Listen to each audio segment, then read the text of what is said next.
법대로 해라. 예, 오늘은 네. 이제 회사 생활에서 일어날 수 있는 사연을 하나 준비를 해봤습니다. 네. 이제 사연의 주인공인 회사원 A 씨는 어느 날 직장 동료한테서 그 직장 상사에 대한 소문을 들었습니다. 이분이 직장 상사가 한 일주일 회사를 안 나온 적이 있는데 이거 알고 보니까 회사 내에서 안 좋은 일로 감사받느라고 한 일주일 못 나왔다. 이런 소문이었던 거죠. 그렇구나 하고 듣고 있었는데 어느 날 이 말을 나한테 전해준 사람 말고 다른 직장 동료가 아니 우리 직장 상사 C 그 사람 최근에 좀 안 나왔던데 뭔 일 있는지 알아? 그래서 그냥 그 들은 얘기를 그대로 해준 거죠. 나중에 근데 이게 안 좋은 얘기잖아요. 뭐 감사를 받니 이런 것들이. 이 직장 상사가 나중에 그 소문이 돌고 있다는 거를 알고 화가 나서 최초 유포자부터 중간에 이렇게 말 옮긴 사람, 우리 사연의 주인공 회사원 A씨까지 싹 다 명예훼손으로 고소를 해버린 겁니다. 이제 A씨 입장에서는 약간 황당하죠. 나는 뭐 이 사람 뭐 C씨를 뭐 비방하거나 씹으려고 한 게 아니라 그냥 누가 물어보길래 내가 들은 거 그대로 전달을 해줬는데 고소를 당하니까 무섭기도 하고. 이럴 경우에 결론이 어떻게 날 것 같으세요? 피해자가 가해자가 될 것 같은데요. 가해자 될 네. 거예요. 제가 생각하기에는 이게 C만 빼놓고 세 사람 A, B, D 이 사람들이 다 명예훼손으로 처벌을 다 받게 돼 있어. 저도 그렇게 생각해요. 그죠? 네. 아, 똑같더래 나. 예, 저 같은 경우는 그 감사 받고 있으니까 감사를 받는 것 같다고 얘기했잖아요.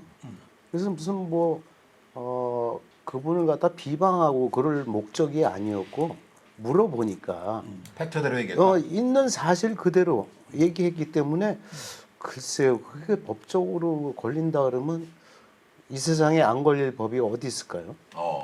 네?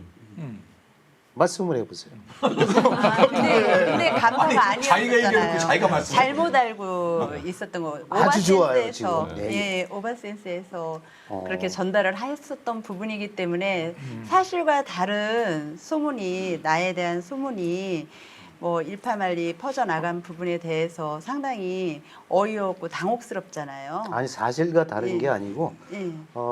사연에 네. 감사를 받는 거는 사실이잖아요. 그러니까 감사를 받기 때문에 저분이 안 보이는 것 같다.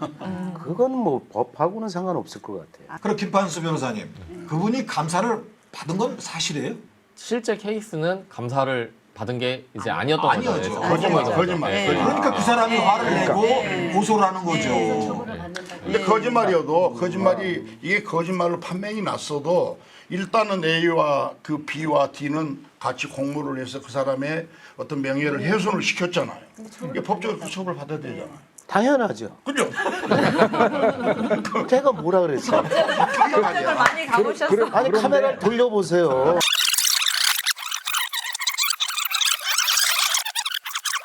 감사를 받기 때문에 저분이 안 보이는 것 같다. 그건 뭐 법하고는 상관없을 것 같아요. 법하고는 상관없을 것 같아요. 제가 뭐라 그랬어요? 현장을 많이 가보셨어요. 아니 카메라 돌려보세요. 아니 그런데 이제 중요한 부분이 또 있어요. 왜냐하면 최고의 유포자가 누구냐가 제일 중요하잖아요. 그럼 나머지 두 사람은 그냥 공조한 거란 말이에요. 아니야. 자, A라는 사람은 B라는 사람한테 들었어. 예. 예. 그리고 D라는 사람이 A라는 사람한테 들은 얘기를 물었어. 야, 이런 얘기가 있는데 이거 만장께 A라는 사람이 B라는 사람 들은 얘기를 사실대로 얘기를 다 해준 거야. 다 해줬어요. 예. 예.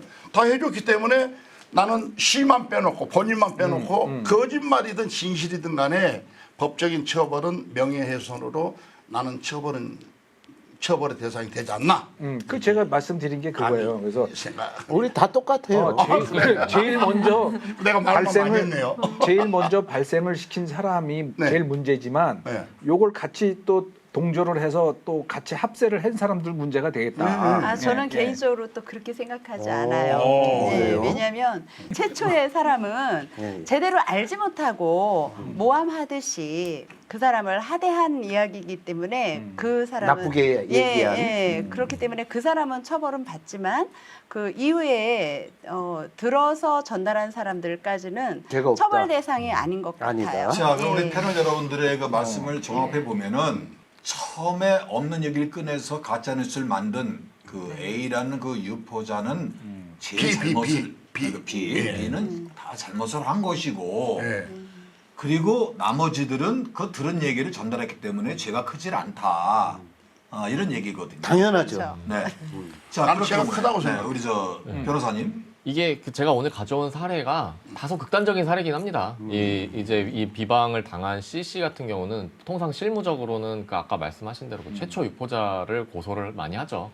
중간에 전달한 사람들까지 이렇게 고소하는 경우는 그러니까. 잘 없는데 그렇죠. 그래도 만약에 했다고 했을 때 이제 중간에 낀 사람들은 좀 황당할 수가 있잖아요. 억울하죠. 근데 법적으로는 법률적인 판단 기준으로는 이분도 명예훼손으로 처벌될 가능성도 있습니다. 그렇지, 그렇지. 무조건 되는 건 아니고 여러 가지 아니, 사정을 전달한 종합해서 사람도요? 판단을 하는데 그럼. 그 요건을 간략하게만 말씀을 드릴게요. 이제 우리나라 그 명예훼손이 형법 307조에 규정이 돼 있습니다.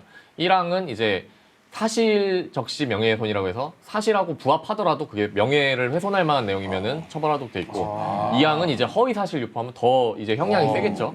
그렇게 돼 있는데 그 요건에 남을 깎아내리고 비방하려는 그런 목적 있지 않습니까? 그 목적은 필요로 하지 않습니다.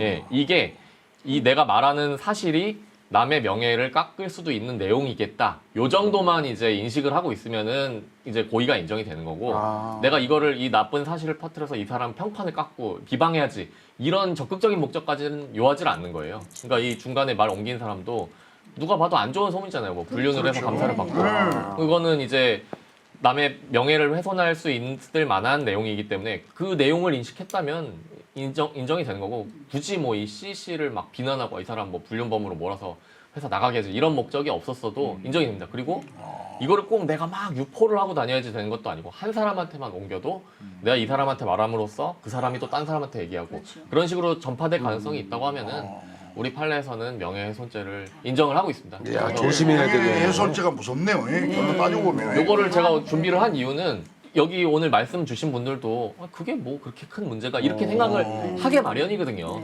예, 저 같아도 그렇게 생각을 했을 것 그냥 같은데 들은 얘기 네. 한마디 했을 뿐인데 이럴 수가 있으니까. 야, 예. 진짜 조심해야 돼요. 가능성이 있으니까 이제 이런 얘기 전달할 흉을 때 좀 보더라도 흉도 명예훼손이 되는가요? 되죠. 지금 흉을 그 말씀하시는 우리가 이렇게 거예요. 지내다 보면 아우 좀 얄밉고 아우 좀 그러면 흉도 보잖아요. 쟤 왜 저래? 막 쟤 그럼요. 저런데. 근데 이제 사람을 연절 갔을 때 말이 많아지니까 살이 붙으니까. 아, 요거는 제가 준비한 주제는 아닌데 한번 네, 간략히만 네. 설명을 드릴게요. 이제 이것도 명예훼손이랑 모욕이라는 개념이 따로 있는데 명예훼손은 사실 사실에 적셔야 됩니다. 그게 뭐 사실하고 부합하든 허위 사실이든 그러니까 뭐 왜 그래 걔 좀 이상해 뭐 이 정도는 사실이 아니잖아요. 그 사람에 대한 평가잖아요. 그거는 명예훼손이 아닌데 그 또 이제 사실이 아니라고 해서 굉장히 모욕적인 얘기가 있을 수 있잖아요. 쌍욕도 포함되고 뭐 그 사람은 정말 뭐 인간 이하의 인성을 가진 사람 이런 거는 이제 모욕죄는 될 수 있죠. 낮춰서 예, 얘기하는 정도가 악의적인 심한데. 거예요. 악의적인 예, 거예요. 예, 예. 이 경우는 이제 사실에 대한 거기 때문에 또 명예훼손으로 문제가 된 케이스입니다. 그럼 변호사님 여기 명예훼손 하면은 뭐 벌금이나 뭐 처벌 수준이 어느 정도 되는지. 명예훼손은 벌금도 있고 징역형도 규정돼 있고 그런데 그 지금 그 법정형 몇 년 이하인지까지는 제가 법전을 봐야 되는데 보통은 벌금이 많이 나옵니다. 근데 이제 그 명예훼손의 정도가 뭐 횟수가 많고 상습범이고 이러다 보면 징역형도 나오는 경우가 있습니다. 네. 자, 갑자기 우리 어머니 그 말씀이 떠오릅니다. 가벼운 입은 바가지를 세게 한다. 무슨 결혼 속담도 아닌데 저 말씀이십니다. 네. 무슨 얘기냐면 입을 함부로 이렇게 가볍게 털면은 내가 쪽박 찬다는 소리야. 네? 저는 또 이런 말씀이 기억이 납니다. 네. 남의 말을 좋게 하자. 자, 그렇습니다. 뭐 답은 나왔네요. 네, 함부로 이간질하거나 남을 해하면은 헐뜯지 말자. 결국은 그게 뜯지 말자. 부메랑돼서 나한테 돌아옵니다. 그래서 내로남불이란 말도 있잖아요. 자, 지금까지 김판수의 네. 법대로 해라.